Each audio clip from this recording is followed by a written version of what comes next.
Good morning, everyone, and welcome to the Girl Got Goals podcast. I'm here today with my beautiful co-host, IFBB Pro, Bikini Pro. I'll specify that, Kimberly Blaylock. How are you today, Kimberly? I'm doing just awesome. How are you? I'm excited about this topic today, staying strong for life. Yes. I'm hoping I'm 90. Girl, did you see that 90-year-old doing that national show? And he looked Yes. good. Yes, I was going to say that. I hope that, obviously nobody likes aging, and obviously we're all going to age, but I'm trying to reframe that as it's a privilege to age. And as I go through every stage of my life, as a woman, I feel like it's more pronounced for women to age than it is men. I feel like men get like the salt and pepper hair, and they get more distinguished, and they amass more assets and more clout and more power, and they just become like a little bit sexier. And I feel like we become like portrayed as like dried up old hags, So I'm really, I'm going to trade you in. I'm going to get me a younger woman. I'm going to trade you in for 220s. I've heard that so many times, and it's like, ugh, I hate that. And you don't hear women say that. Hell no. Yeah, I'm just going to have to excuse me. Marcy's going to be mad at me making noise, but my computer's going dead. No, it's fine. Yeah, I'm really inspired by all of those people who are still stepping on the stage at 60, 70, 80 years old. And I mean, you were 50 when you won your pro card. So, 50 is the new 30. I mean, what? So that's what we're going to talk about today. We're going to talk about as women, as we cycle through life, we may be in our 20s, we may be in our 30s, we may be going through childbearing years, or we may be done with that. I mean, we may be empty nesters. We may be starting to get into perimenopause or menopause or beyond. Like, what do we do as far as our fitness journey? And I think our fitness journey has to evolve with us as we evolve, and we want to work smarter, not harder. So that's what we're here for today. And a lot of these principles are the same throughout life. Like, the first principle in adapting through our life phases is protein. I think we ended the last episode on protein. That's how important it is. We're beginning this episode with protein. I would say you need to aim for at least 1 gram per pound of your desired body weight. And maintain that protein intake throughout life. Protein is the building block of all your cells. It contains amino acids, which, a lot of the peptide craze now that's in, everybody's using peptides for things. They're amino acids. They're building blocks of cells. We are all just made up of cells at a cellular level, and we have to start with that level. A very basic. Something you can do, extremely important, is maintain your protein intake. Wherever you're at in your life, that's going to be key. And if you can nail that, a lot of other things will fall into place for you. Oh, yeah. How important it was. I was talking to my mom yesterday about, off subject a tad, but just how back then, they didn't do hormone replacement as much as they do now, or it wasn't talked about. You didn't talk about. I don't remember my mother going through the change. That was not something that was discussed. And we've talked about that before. And it never really crossed my mind until I started going through it and researching things. And I thought, I don't never even remember my mama bringing that up or even talking about it or saying. I had to start asking her questions like, when you started going through it, what did the doctor say? Did you have this? We never discussed it. I didn't even. No, they just suffered in silence. Yeah. It's crazy. I didn't even realize my mama had been through it. It had never even freaking crossed my mind that my mama has already went through this and on the other side and what her life is now, until I started going through it, until we started doing the podcast and researching different things for ourselves. And then then I felt guilty, like, should I have been asking those questions? Should I know my mama was going through that? But that's not something you think about. You don't know till you know. I mean, yeah. I mean, you wouldn't even know to ask those questions. Yeah. And so now, my mom and I were just discussing yesterday, she walks, and mama has always kind of walked but never really worked out. And you can see she has the onset of osteoporosis. She has kind of a little bit of the, hump. So those are the things that I want to try to avoid, because I know that runs in my family. And Yeah. My great my grandmother and my grandmother both have it. So it's a do very they? real concern. Yes. My great grandmother pretty much died from it. Like her skeletal frame just like disintegrated. And if you don't have a skeletal frame, then there's nothing to support and protect all your organs. And so she basically just deteriorated, and it was very painful and very sad. And then now I'm watching my grandmother struggle to have a functional daily life because of it. And she's broken her back several times. And so she's in a back brace. And so these are things that are very strongly on my mind now at 40 something years old, since I've seen these things. And my mom started saying, you need to take your calcium, you need to take your D3. But guess what? Nobody's talking about the most important factor to build bone density and avoid osteoporosis, which is strength training. Putting resistance on your bones, that builds more bone mass than anything else. So even though these are very real, scary factors in my family, none of these women are discussing, the proper ways to avoid it. Yeah. And like you said, you're trying to avoid it, but your mom's still not strength training, Right. And I would love to get her to, trying to do something like that. Let me throw in before I finish that story. My story inside of my story, talking about your bone density. My chiropractor had made a comment a couple months ago. Had I ever done a bone density? And I said yes, but it was when I was younger, because I told you I was really tiny and frail, and I'm not sure what made my gynecologist do it, but he did. And I already back then was having issues, because he had showed me a couple places that were thinning. This was in my 20s. Wow. And so I said, yeah, but a long time ago. Now, I don't know if they would do it if I asked for one, but he was like, I would like to see your bone density, just because, I strength train. And I guess that was just, and he is all into, the working out and bodybuilding aspect. It could be better now than it was in your 20s. Yeah, I would definitely talk to your OBGYN about it, because if your mom is already showing signs of osteoporosis, then that kind of establishes a pattern or whatever. And I think they would do it. I think your insurance would probably cover it, especially with your age being, over 50 now. I would like to know that. But what Mom and I were talking about is my dad. Now, my dad has never really been in the gym, but Daddy always played sports.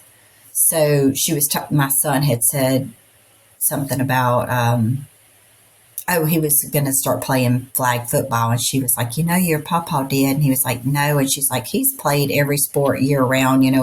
He played football, flag football. He played baseball in school, and then they started the softball at the church when they got older, and then he played park ball. I mean, it was just, he played basketball. Now he's doing tennis. He's always been into some sort of sport. They would play volleyball at the church, and so, but these were activities that kept him active and muscle there, because you have to have muscle to do those things. Yeah. So I think and he's lifting furniture at the furniture store daily, even now, he still unloads trucks, and my daddy is 76 years old. Yeah. And men don't have the same issues that we have as far as like hormone fluctuations, drops in estrogen that cause the loss of bone density. Also, childbearing. If you've had a child, that child's going to get the nutrients before you do. It's going to leach everything out of your bones and your tissues, and it's going to pull what it needs to form. And then you just get left holding the bag with whatever's left over. Yeah. So I've seen pull the minerals from some women's teeth, and them have problems with their teeth and cavities after children. Yeah. Men don't have to worry about that, but we do. So it's men end up being more active typically because of socialization, like you said, playing sports and things, and women did cardio and walked, And my grandma did too. She walked every day, her and my papa, and it kept them heart healthy and, cognitively healthy. And I mean, there's great things about that, but you have to progressively overload your bones in some kind of fashion to be able to build that bone density and keep that strength. And I think that especially the older generations of women, we just weren't socially conditioned to be able to do that. I mean, women weren't even allowed in commercial gyms until like the 80s. It was something like the women had their own separate. I've heard Sandy Williamson, the head judge, talk about that in a podcast before. Mm-hmm. She's like, they had separate women's gyms and separate women's rooms where it was just cardio. It was aerobics, it was things like that. They weren't accepted in the weight rooms. I mean, and that's my generation. That's my lifetime. I was born in 81. So it hasn't been that long ago that we were even accepted into the weightlifting rooms, which is crazy. Mm-hmm. Yeah. Well, I think they just, it was a man thing, just like anything else. It was a man's world, and they didn't realize, the health benefits from it. Right. And that's being studied now. Thank God they're not suffering in silence anymore. This is Generation M. We're speaking up. We're women in powerful scientific roles now and research studies. And we're saying, hey, we need solutions too. If a man had to go through what we go through in a lifetime, there would be a lot more research. There would be a lot more solutions and a lot more knowledge. But all these years, we've just been told it's normal. We've been told this is what happens.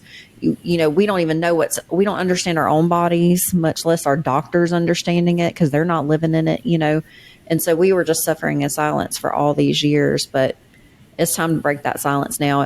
Knowledge is power. And now that you know better, we can do better, and we can start teaching our daughters and our nieces and, younger girls coming up underneath us. They can see these changes, and we have to really get out there and lead by example. I looked around in the weight room the other day and I was shocked because there was just as many women as there were men that day. Typically I'm in there and I'm one of the only few women in there at 5:00, in the evening or whatever. But this day I went at a different time. I think I went earlier or something. And maybe it's because the women are getting smart and trying to beat the crowds of the dudes at 5:00. But I think we had went earlier this day because Kennedy had a football game or something. And I was like, hey, I think there's more women in here actually than there is men. And it was a younger crowd, it was a younger generation. I think my generation and up really hasn't caught on to the trend yet, but the younger generation's getting it. And that's awesome. Mm-hmm. Yeah. And, the next thing of that is like building you a support system. Sometimes, like you're talking about going to the gym and not wanting to go because the men are there or you feel intimidated. I know that's the way I felt when I first started going, which we've talked about this in a previous episode a couple of weeks ago, but we do have a whole episode on the gym intimidation. I feel like we did a really good job on that one. That was one of my favorite ones we did. Me too. You can go back and listen to that one. So you can get the full episode of it. But, that is a thing. So for me, I hired a trainer because I had never been to a gym. I had always just done things from home. So that was my first experience with not even knowing how the machines worked. And I felt stupid. I didn't want to go in there and be going like, where does this lever go? I can't move this, and feeling like people are looking at you. So, I hired a trainer, and that was my way around it.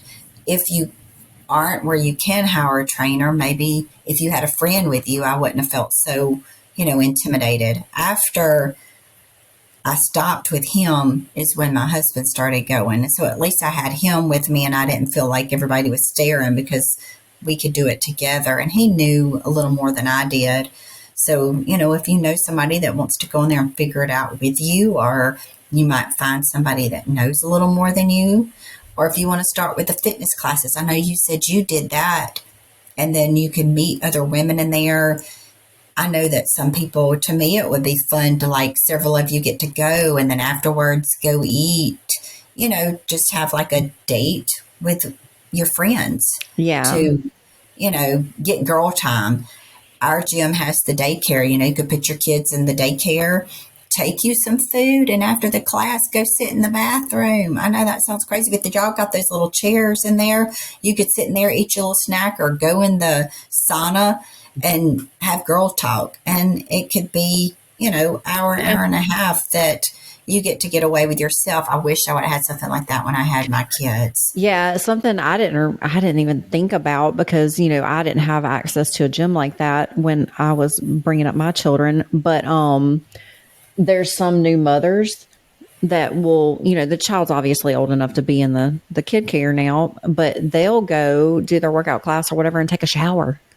And I mean, when you have a young child, taking a shower is a hot commodity. Being able to take a shower by yourself, that's not rushed, whatever, sit in the sauna, take a shower, like me time. You can get 2 hours of uninterrupted me time, and it doesn't have to be lifting weights the whole time. Make like a ritual of it. I was listening to a TikTok earlier this morning, and it was talking about specifically people with autism have trouble switching between tasks, which is something I struggle with. And so just starting is a hard thing for me. And I always say the heaviest weight at the gym is the front door because you just got to get through there first. So they were like, make a ritual out of it. Whatever task you want to try to start, put on the same playlist, wear the same clothes. I mean, obviously not the exact same clothes, but lay out your gym clothes, lay out your gym bag, and light a candle, whatever the hell you got to do. Eat the same pre-workout snack. Your mind's going to pick up on these triggers to just get started. And, other than just having a habit and a ritual to start your day, your workout day for your me time is, like you said, have a friend, make an appointment. I still feel awkward if I'm in there by myself because I rest a certain amount of time in between each set. It's set on my phone. It dings when it's time for me to go again. I'm so freaking socially awkward. I don't even know where the hell to stare. Like, do I stare at the TV? Then I look like a weirdo, like I'm just watching the TV. If I look over here, I might make awkward contact with this person. I don't want them to think I'm looking at them. Like, I just have all these things. I get so in my head after years of lifting, seasoned advanced lifter. I'm a personal trainer, all these things. I still feel freaking awkward in that rest time in between the sets. So having a friend with me gives me somebody to talk to, gives me something else to focus on. Then I feel like it's her and I, or he and I, because I go with my husband, just in our own little bubbles together. And that kind of helps me drown out the background. All the other people fade away, and it's just our time lifting. So building a support system and a habit and a ritual, I would definitely say, is a huge part of being successful as a woman who wants to strength train. And I'm going to throw an awkward one in there, or not awkward, but different. So not everybody might even be like that. We know somebody, I won't throw no names, but Marcy's going to know who, that I think they like to train by themselves. They're more of a by themselves person. That's what their jam is. And there are going to be people that are like that. And that's good too. I told you in the beginning, I wasn't. No, I love when we train. I love when I train with my husband, but I am to the point that I know when we train, we talking. Yeah. Yeah. We'll get a little bit done, but I don't feel as productive. Yeah. And that's just me. We're training our jaw at that point. Yeah. I'm not shading anybody, but like I went last night, even without my husband. And sometimes I don't like to go without him. I want him to go, but if he's out of town, I don't feel so bad. Like if he were at home, I would feel awkward. Like I want you to go, or you go, and we'll do that kind of thing. I don't want to go if he's at home, but when he's at the camp and I go, I feel like I'm on my clock. I don't have to worry about, is he ready to go?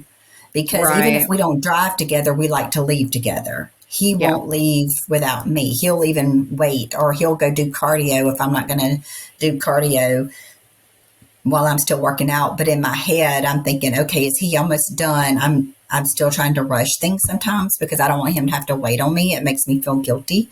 So if I'm there by myself, I can focus on me and what my goals are and what I need to do. And I do, like last night, but there's not as many people on a Saturday night, but there were some guys around. I just try not to give a darn. I just try to get in my head of and build myself up. I still have to do that. Like, I deserve to be here. I'm a pro. I know what I'm here for. I'm growing my glutes. Who cares if they think what I'm doing is weird? I tell myself this almost every set. Like, Yeah. don't worry about what they're thinking. They might not understand what you're doing. And I'll just have to process this stuff through my head. And that's kind of, but I enjoy that I'm doing my own thing and being able to get my workout done. And then I'm like, oh, well, now I'm going to go to Kava's and get a salad. And I had a good workout. And then I got the food I needed. And it just makes me feel good. And so sometimes this is therapy for people too, which I know goes into our next part the of mental the mental side. health. Yeah. I was going to say that totally goes into reframing the narrative around your workouts. It can be an act of self-respect. It can be, instead of punishment, it can be an investment into your future self. And you can try to look at your gym time, like we said, as me time. And I mean, that's definitely one of the things. I feel a social buffer when I have a training partner, but when I don't, like you said, I can get into my flow. I can get into my routine. I can really focus. And I wish I didn't have that internal narrator that is always going about the people pleasing part of it. Like, what are they thinking? It's really hard to shut that off. Thing. It very much is, because our brains run on like 10 different tracks at one time. So I'm counting my reps. I'm thinking about my mind muscle activation, but I'm also thinking, does this look weird? Is anybody staring at my butt? Do I have butt sweat? Is my cellulite showing? Do I have camel toe? Yeah, exactly. I mean, and in today's age of social media, I think these are things I may not have thought about before, but are being pointed out in like gym fail videos, so it's like freaking new level of fear unlocked. What the hell? You never thought about my camel toe before. Is my camel toe showing? Yeah. I mean, it's even when I put my weight belt on, my little side love handles poke out on the bottom, and your belly pooches out the bottom if I'm wearing my waist trainer. So then it makes me not want to wear my waist trainer or my weight belt because I feel like I look fat. I feel like I bust a can of biscuits. I mean, like the entire time I'm doing glute bridges, all I can see is my gut sticking up. Pooch. Yes. I'm like, is anybody else looking at that, or is it just me? And then if Kerry's over there, I'll have him come over there sometimes, like if I'm going to go or heavier, or I want him to like really help me pulsate some out at the end and keep grinding. And I'm thinking, is he looking at my gut thinking, oh my God? And I'm like, this is stupid, you know, but I mean, I think it's the way our brain works. Yeah. It's just conditioned. I mean, as women, we're detail oriented, we're multifaceted. We're thinking on 10 different tracks at one time. So, I mean, we're going to notice. And I think we're hyper focused on our flaws.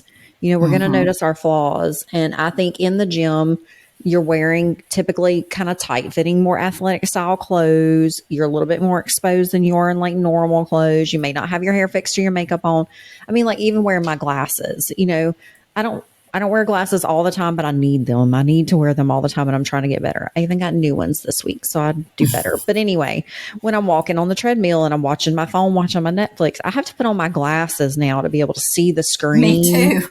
And I feel like a dumbass. I was like, is anybody looking at me? Do I look like a nerd? And it's like, why the fuck do I care? Exactly. I'm a 44-year-old happily married woman. I should give a shit about what the hell everybody else is thinking. But these are the things we struggle with, women. So mental side of it, let's reframe the narrative. Let's take back our power. Let's take back our time. This is an investment in our future self. We're making ourselves stronger and healthier.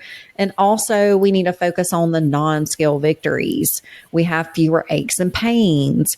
We have easier grocery carries. We can carry our kids or our grandkids better. We can play without getting winded. We have better posture. Like you said, your mom's starting to get the hump or whatever. And I see a lot of, especially with tech neck, and the leaning forward of the head with the looking at the screens. We need to stand up straighter. And I know if I don't work out for a week, say I'm on vacation or whatever, when I come back to my desk and I'm sitting at my desk working, I get so many more aches and pains in my shoulders and my neck than when I'm training and I'm strengthening those muscles and I'm stretching those muscles. It just works out all the tension and the knots. We have less stress. There's so many things that we can be thankful for. And we need to start mentally saying thank you and having such gratitude that we have bodies that are physically able to walk through those doors, that we have access to a gym to where we can put the stress on our bones and our bodies to make ourselves better, that we're not, a quadriplegic, or we're not somebody who's stuck in bed, with an illness or things, even mental illnesses. If it's a day where the sun has risen and you are able to get up and take your body to go do an activity, that's not a bad thing. That's not punishment. That's not negative. It's not hard. It's challenging. That's what I'm trying to tell myself. It used to be, oh my God, this hurts. Oh my God, this is so hard. And I think that's what I had been trained to think by other people. Now I'm like, I enjoy rising to this challenge. I enjoy that this is uncomfortable and I'm doing it anyway, and the result I get from it. Like I said, Yeah. you never regret a workout that you do. You only regret the ones that you don't do. If you stay at home, you don't do the workout, you're probably going to regret it. If you go and you do anything other than skipping it, you're going to be proud of yourself. And I always walk out of that workout feeling like a superhero. Mm-hmm. Oh my God, last night my quads were hurting me, and I'm like, oh, if I start getting in my head of I'm hurting, Yeah. I try to reframe that to why I'm doing it, what this is doing for me, and what I'm going to look like when I get done. I'm like, okay, that was one more set closer to my goal. And if I change my brain to thinking that rather than focusing on how bad I'm hurting, Yeah. sometimes it still hurt there towards the Right. end, don't get me wrong, but it helps that Yeah. mindset a little bit. But you were talking a while ago, and I know we're getting close to our time here, but I was listening to a interview with Sebum the other day, and some people might not know who that is, but he's like a 6-time Olympic champion. Yeah. Chris Bumstead, if And you want to look him up. yes, He's and amazing. he is. And I've heard him give speeches before. I've heard him talk, and he's a very intellectual and smart human. Also, I like Very. his thinking. He's very humble in his thought process. But he was talking about, even in the thick of like hurting, and sometimes, because the guy was asking him, and everybody comes to this, when you're doing something like this, sometimes your motivation ain't always there. It's discipline. Right. And he said, I just tried to get to the point to where it is discipline, but I was doing the same thing every day, so that, and I know this goes to like bodybuilding and prep, but it can go for your everyday life too. But what he's saying is, in the very beginning, it's not as hard. Your calories are up, you're exciting. That's how we get. But once you get to the thick and your calories are down and you're tired and your body is beat up, if you have just this ritual, I do this, like you were talking about, It's automatic. It's automatic. Your body just goes into it. This is what I do. So then Because it that's helps who on I those am. days. Yeah. It helps on the days that you're not as motivated, of you're just doing this every day. I thought that was, because I'm like, I see. So if we get into, like you're saying, just a routine of things, but you also can make fun out of that. So that's kind of Right. like you say, oh, well, that's bodybuilding. That's not what I do.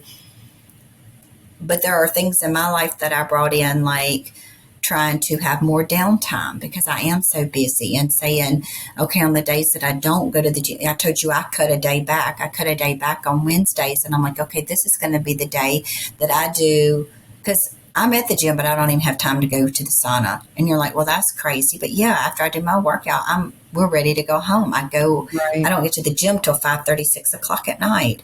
So on Wednesday nights, I have a sauna, like zip up bag. And that's the night that I, say I'm going to get into that, to take an Epsom salt bath because it's relaxing for your body. It helps your body. But that's time that I can just sit there, scroll on my phone. I can have me time. That was harder when I had my children. And I know that's speaking of someone that doesn't have kids at home, and that might not work in your schedule, having children. And believe me, I understand Been there, that. done that. But Yep.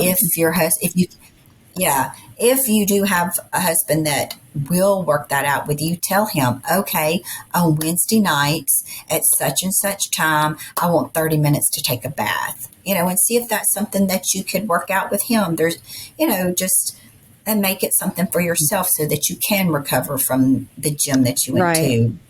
And that's important. Just as well as you manage your strength training program and you manage your nutrition plan, you also need to intentionally manage your recovery. That's definitely important. And your mental health. I think that recovery and the mental part of it can go it's hand in hand. Yeah. We are mind, body, and spirit. There is no way that you can separate any of those things. And as disciplined as you get in your nutrition plan and your strength training program, you're going to get even more disciplined in every facet of life. That's one thing I noticed when I started my health journey. I was amazed at the implications that it had for every other facet of my life. I became a better human all around, at work, as a parent. And when you start investing into yourself, and what does investments do? You put in a sum and it multiplies, right? So when we think about reframing the narrative around strength training and your nutrition, you're going to invest an inch and it's going to give back to you a mile in returns. And you'd be surprised at I know like 30 minutes to an hour a day or, several times a week sounds like a lot because you may not be doing it right now. But once you make it a habit, you carve out the plan, you make a plan, you make it a habit, it's like getting a raise at work. Who's ever gotten a raise and then you just spend more money and you don't really know where that raise went? You're not really going to notice it. Or you're investing into a 401k plan or a savings plan and it's automatically being deducted off your check. And so it's just going in your bank account and you don't even really miss it. This time in the gym is going to be the same way.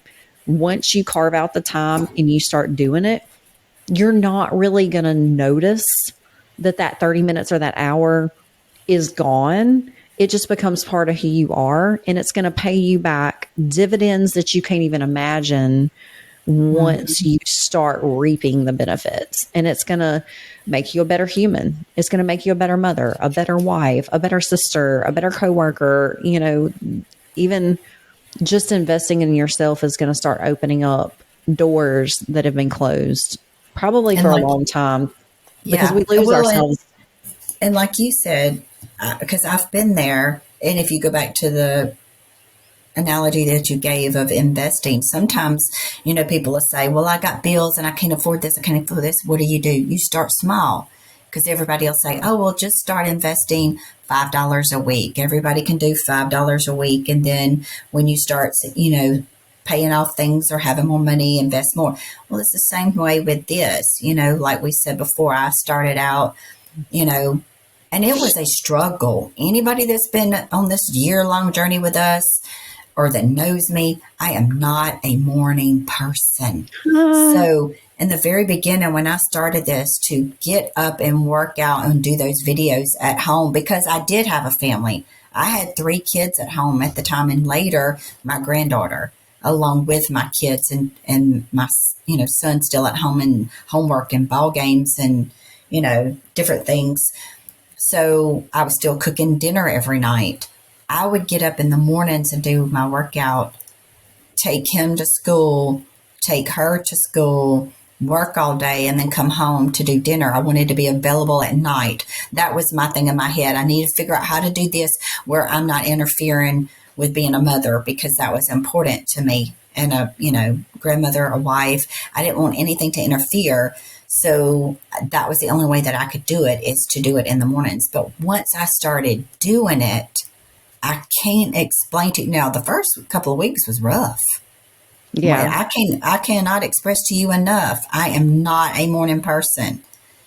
But once I started doing it, by the time I worked out and took my shower, the way I felt about myself, I could tell a difference in my confidence. How I just felt when I left for work in the mornings to take a shower and to get dressed up and just feel like, oh, I have worked out this morning and I have done this. It just made me Yeah. feel better. It You just did set a something for tone. yourself that day. Yeah. Yeah, it set a tone for myself. So you might just have to start, small and figure it out. Sometimes, like right now, my life is taking some figuring out. Right. Trial and error too. I mean, I can't tell you how many things I've tried and like, well, that didn't work. It was something I didn't take into account, got in the way or whatever. And I had to recalibrate. You back up and you punt, you try again. And Mm-hmm. and one thing as a personal trainer that I learned throughout the consultation process is helping people figure out how to prioritize what they want versus what they need.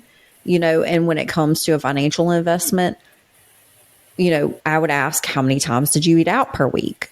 How many times did you stop and get a coffee? Or how many times did you shop online? These kind of things, because if you really take a very honest evaluation of where you're prioritizing your time and where you're prioritizing your money, 9 times out of 10, you are going to be able to find some white space or just some discretionary funds that you can just rearrange, a little bit of creative rearranging, and you'd be surprised what you can fit into your day or fit into your budget if you just want it bad enough.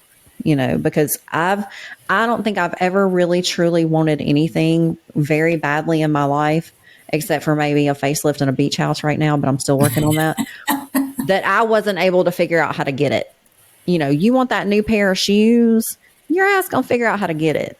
So let's want to add strength training into our program enough to where we're going to figure out how to make it work in our schedules, make it work in our budgets, make it work for the rest of our family dynamics. Where there's a will, there's a way. And I'll always say this, you are worth the investment. Because if you don't invest your time and your money now into your health and your future, you're going to invest your time and your money later into medications and doctor's visits. Because I've seen this in my parents, not prioritizing nutrition. My dad's idea of a breakfast is a Little Debbie cake and a Coke, and now he has rheumatoid arthritis and he can't work, basically. And I've seen it in my mom, if you're not prioritizing those things now, they felt like they couldn't or they didn't for whatever reason. Now they're forced to. You're forced to rest. You're forced to spend your money on medications to keep you alive or to keep you out of pain. You're forced to go see so many doctors because now you're battling cancer or you're battling rheumatoid arthritis and you don't have a choice.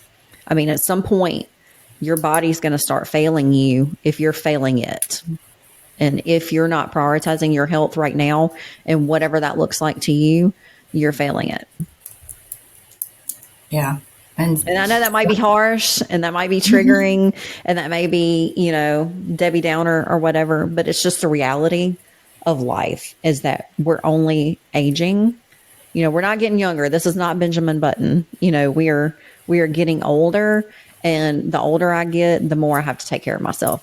My daughter sat there the other day when she was here in town and was watching me do my supplement regimen. I lay them out all for the week. And she's like, why are you taking so many pills? Like very almost judgmental. And I'm like, live a little. I heard a friend of mine say that when we were talking in the break room about the supplements that we take, and there was a younger trainer in the break room and they were like, yeah, I don't take nothing. And he looked at him and said, live a little. Once you've lived a little, you're going to start seeing things break down. You're going to have cognitive decline. You're going to have physical decline. You're going to have mental decline. It's all part of it. And as women, we suffer more. Therefore, we must take better care of ourselves and we must be on top of our game. We must do more for ourselves. Instead of taking care of everybody else, sis, it's time to take care of you first. Or you're not going to be here to watch the grandkids, or your kids even have grandkids, or to grow up with the grandkids. And sometimes that's what I fear. I want to make sure that when I'm older, I'm even able to travel now that mine have moved to go see them, or to, go to sporting events and be able to walk up the stairs to their football games, or, whatever it is that they're doing, and sit in the bleachers. And we take that for granted, but there's some grandparents that can't do that. Right. They can't even come out to that because they couldn't go up the bleachers, or they can't sit in on that long. There's no back support. And then, there's that other part of me, and some people can laugh about this, and maybe they feel the same way. I don't want to have worked my entire freaking life and then retire and die. Or I do not have the physical capability to go to the places that I never got to go to because I was raising kids, or thinking, let me save money, let me don't spend no money, let me do this, or, it could take everything you have and you don't really have the money to save. I mean, there's so many different avenues and different scenarios for people. And maybe you're going to have to live off Social Security, but you still have in your mind that you want to sell everything and travel, whatever that is. I don't want to be to the point that I can't do those things. If it's not nothing, but if I don't even have the money to travel, which is what I would like to do, but so we don't know what this economy's hoping for. And I'm living in a trailer and I say, well, I just want to have a garden. Well, you might not even be able to garden. You might not even be able to walk outside, so I want to be able to invest some of those things now. And I'm not just talking about strength training. I'm talking about mentally, because there was a time in my life when I raised my kids that mentally I thought, oh my God, I'm going crazy. All of that counts too, because we can physically make ourselves ill with all the stress and mental things that as women have going on, paying the bills, you're in a bad relationship, you're in a bad marriage, you're financially struggling, and all of that weighs on you. You're eating bad because of those things. There's so many things that can mentally put you in those places. And I understand I don't have all the answers for people for that. Believe me, I've been there. But just take that 30-minute bath. Just make that time to mentally decompress. Sometimes it's just as important. Yeah.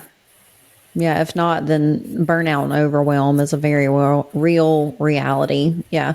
And I think that's what we're trying to say, is that, we started this series, Exercise Like a Girl, because we are not just little men. We're women, and we are all individuals with individual personalities and needs and wants and desires, family dynamics, financial, socioeconomic dynamics, and really we just want you to take a real honest assessment of your life now, currently, what your goals are for the future and what you're doing now to reach those goals.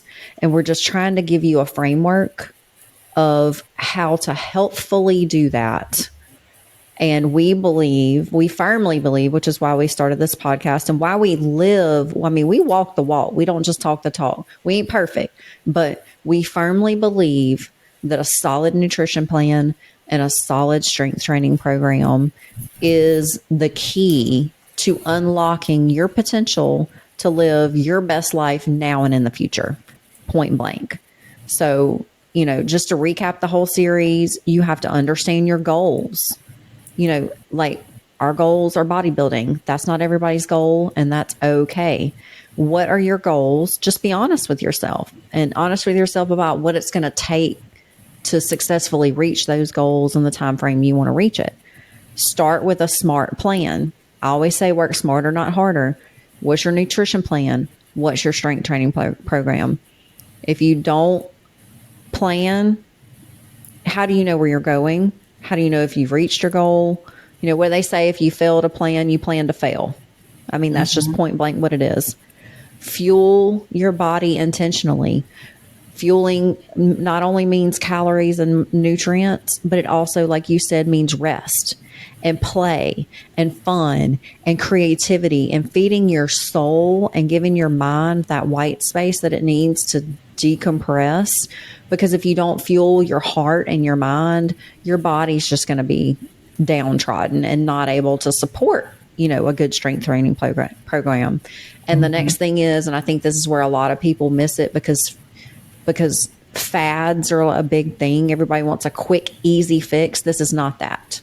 This is a committed for life. This is a lifestyle change. This is not a diet. This is, if you don't use it, you lose it. You're going to have to eat well and train your body for the rest of your life. But that is not a punishment. That is a privilege. The longer we live, the more healthy we are, the better we can take care of ourselves.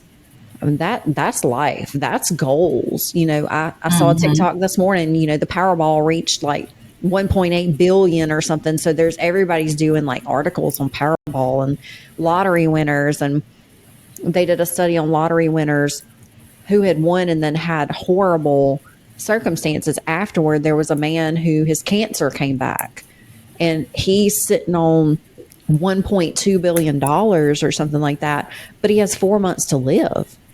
That money means absolutely zero to that man because he just wants to live long enough to see his children grow up.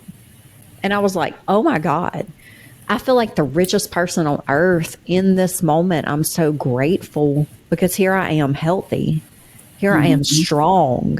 Here I am powerful and able to do all the things I want to do and have all the energy I need and all the mobility. And I can pretty much live up to any physical challenge and mental challenge that's there for me because my body is strong, and my mind is strong because of that. And my emotions are able to be handled because I'm disciplined enough to do what it takes to carry myself in such a way through life that I'm feeding into my future instead of robbing from it now. Yeah, that is so true. We don't think about that. Sometimes all we think about is what we don't have and what we didn't. I do that. I mean, the older I've gotten and now us getting closer to retirement, what I didn't do, what I should have done. And instead of thinking what we do have, I'm being thankful that I raised kids and they're successful and I did this, and not praising some of the good things that we did. All I can think about is where I could have done better, or should I have done this, or what I should have done. And that is a horrible way to live. And I'm going through that part now, and I'm surely I can't be the only one that tries to think back. And like they say, that's why the windshield is bigger than the rearview mirror, because you're supposed to look forward and not back. I can't change none of those decisions. I can't do anything about those decisions. All I can do is look forward now and enjoy what God has given me and what I do have, and try to make, if I think I failed in choices I made back then, is make better choices now that, reflect that. And stop beating ourselves up. There's enough of social media that beat women up or make us feel bad that we shouldn't do it to ourselves. Yeah. The only time we have is here and now. And I mean, you're definitely not alone. I forget which great philosopher thousands of years ago said the unexamined life is not worth living. We do have to kind of learn from our mistakes, examine our life's choices and kind of make better choices going forward. But like you said, when you're stuck in the past, I think is when you have a problem, or when you're obsessing about what may come in the future. We just have today. We need to focus on today and make better choices into building our daily habits. That's what I'm learning right now. I think that's the big lesson in life that I'm learning, of why I haven't been successful in my prep journeys in the past, is because I struggle with routine. I struggle with daily consistency without seeing immediate results. I think a lot of Americans are like that. I grew up in the microwave era, instant gratification. Like if I'm not seeing instant immediate results, the dopamine hits aren't there, then I'm not motivated for long to continue. And so I'm really having to just learn to do it because it's necessary and it's good. Screw motivation, get discipline, Make it as easy as possible, though. Make those triggers habit stack. There's all kind of books on like atomic habits and being successful and what successful people do, and I'm trying to learn from those and not have to recreate the wheel. And I mean, something as simple as flossing every day. I'm trying to habit stack things that people just might do automatically and take for granted in their lives, are things that I struggle with because of the way my brain works. It's beautiful, in the way that it works. I have really good pattern recognition and detail oriented, and I can pick up things very quick, highly intelligent, but I struggle to floss my teeth every day, folks. It's just the reality of it all. And so the things that we're telling you to do weren't easy for us. They are hard fought, and we haven't always lived our lives this way. So no shame, no judgment whatsoever. We don't want to make anybody feel less than who's not doing the things that we're telling you to do. We're just telling you what's worked for us, what has been optimal for us. And the point that we're trying to make in this whole series is women have different needs. They have a vast variety of needs. What's very individual to us and our cycles, which is different for every woman. And we just need to be clued into that, be educated about that, and make a plan to succeed on our own terms instead of, what you may have thought society said you should succeed on. You determine your own success. And as long as you make a plan to get there and you're executing that plan, you have every right to feel super proud and super successful. Yeah. And some of the things I think, that we're trying to tell, like Marcy said, sometimes I say things that I wished I would have known. And like my mama was telling me the other day, she tried to tell me, her mama tried to tell her, talking about love life. And she's, I didn't listen. She didn't listen. Most of the time, we're not going to listen to our parents.